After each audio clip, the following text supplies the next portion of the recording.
Here's my latest LEGO Technic trial truck model. Partially built for a get-together me and another guy did in Ontario here the other day. But this is just a generic 8x8 truck, and I think it's probably, I think it's probably fair to call it my most ambitious trial truck project yet.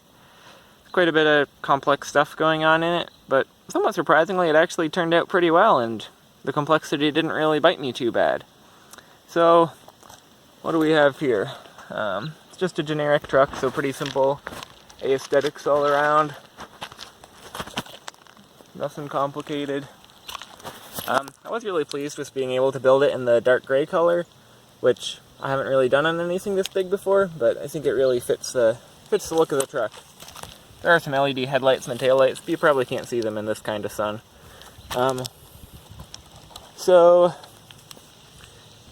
For functionality, we have 8-wheel drive, we have 8-wheel steering, we've got a 2-speed transmission, and we've got some fairly complex suspension. So we'll get into that now. So the suspension is a little more complicated than anything maybe not more complicated, but different from anything I've seen before. It's an unsprung suspension, so everything is interlinked to keep the truck stable. You might have seen some interlinked pendular suspensions on 4x4s where the front and rear axles are connected by a linkage to keep the body always centered between them. This is kind of like that, but for an 8x8 and just generally a lot more complex. So, we've got these two main modules, the front and rear, which tilt with each other like that using this linkage in the middle, which just holds them in place and moves them up and down together.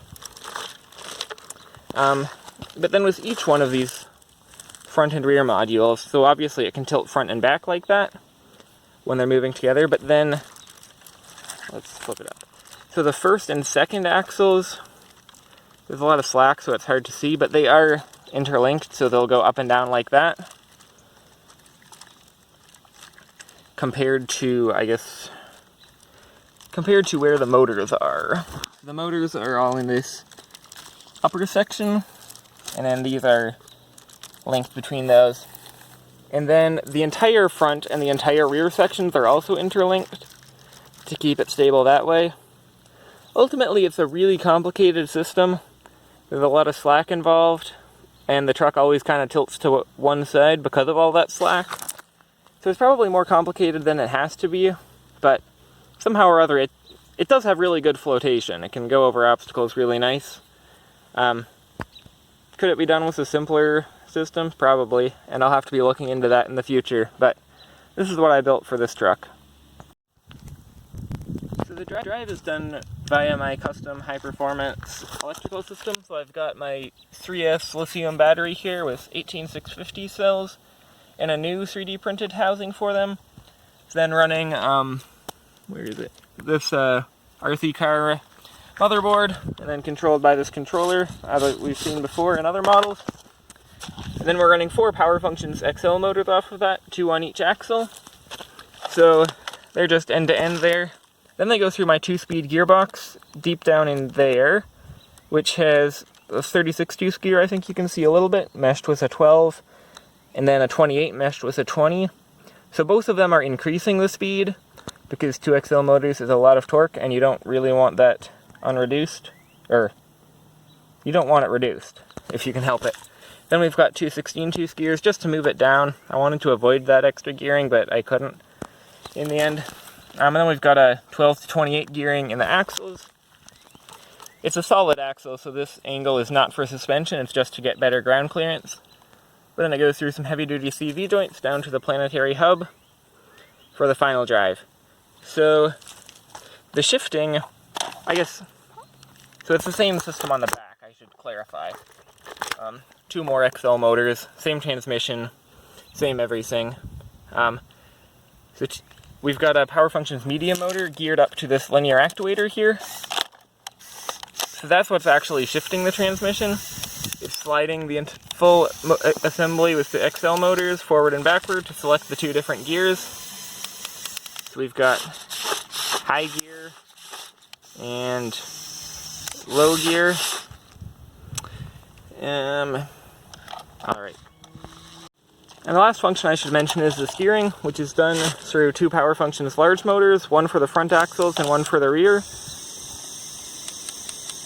Whoops, that's shifting. No wonder it's not steering. The 2 front wheels are on one circuit. The steering is done through large linear actuators, and then it's run through that shaft to the other one, which gives it quite a bit of force to work with. And it also allows, well, the wheels tend to get out of sync with each other. Actually not too bad. But then you can run the clutches on the linear actuators to change that. So anyways, that's the rear axle steering. So you can steer the front and rear together off the controller, or you can steer just one, depending on what kind of maneuverability you want. And you can also kind of do crab steering, or you can have the front and rear counter steering for a better angle. So they're your options. Driving test in high gear right now. So definitely leaning to one side the way the suspension is working because of all that slack, but not falling over, so that's good.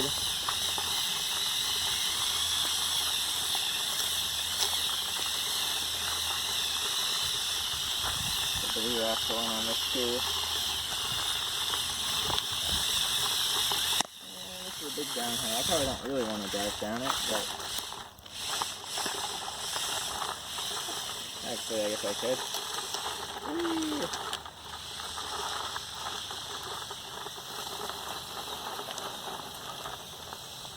That's pretty good for seeing suspension movement.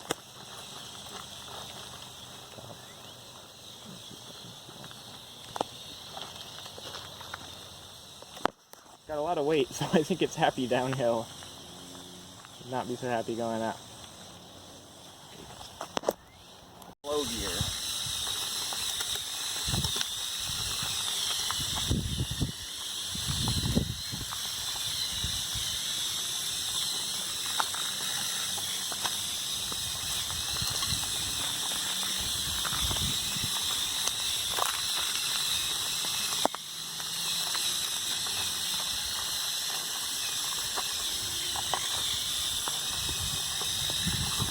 Probably go back to high gear now.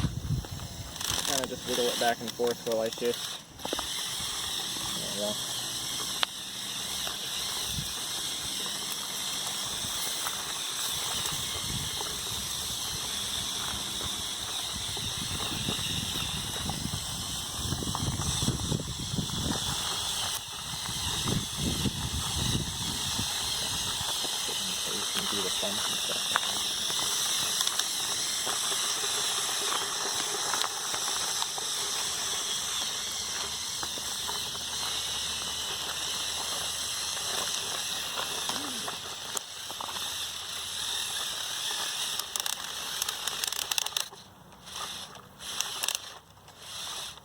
Bumper's not happy. Let's try switching to low gear and see if that helps.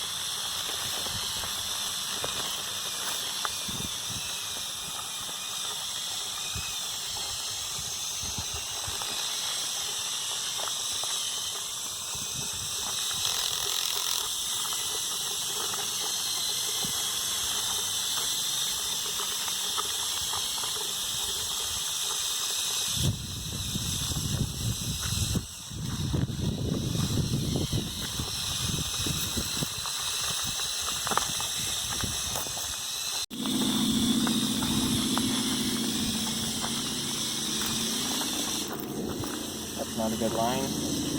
Adjust it.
way. Even you get 8 wheels spinning, that's about all you can do. I'm not sure what to expect.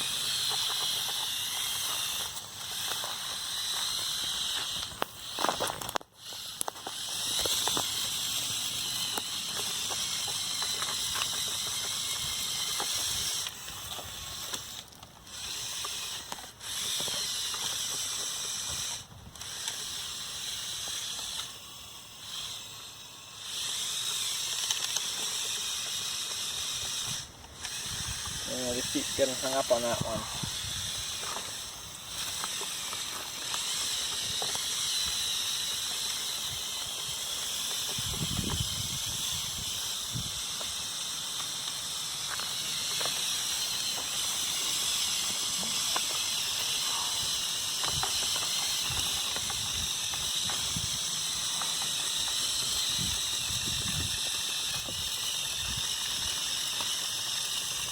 Oh no, it's really dragging the belly there. I don't know if we're going to get out of this one.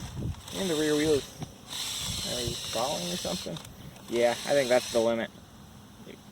Sandy hill here, which often doesn't work out well for Lego with the traction you get. So we'll see how it goes.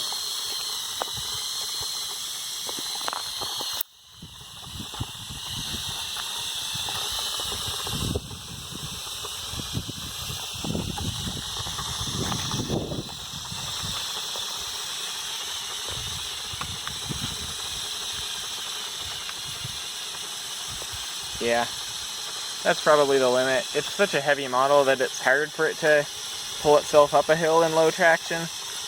But yeah, that's how it works here, I guess. You want me to do a video or something? Well, that's crazy.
That is really maneuvering well.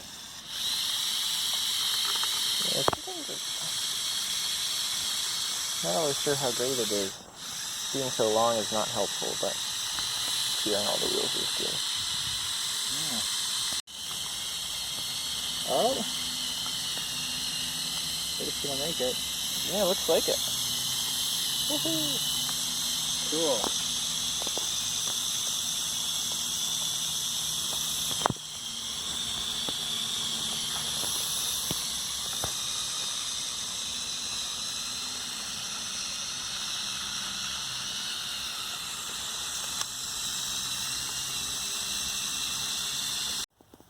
Overall, I'd say I'm pretty pleased with the model. It did break. There's a lot of complication going on, and I think the suspension system could be improved, but the drivetrain performed pretty much flawlessly. Sometimes shifts were a little rough, but I didn't break any parts, which is a great contrast to my last one of these. And it, managed to get over things that I did not expect it to. I think it's easily my best performing Lego trial truck to date, so have to see if I ever try my hand at an 8x8 again, see if I can improve it or not.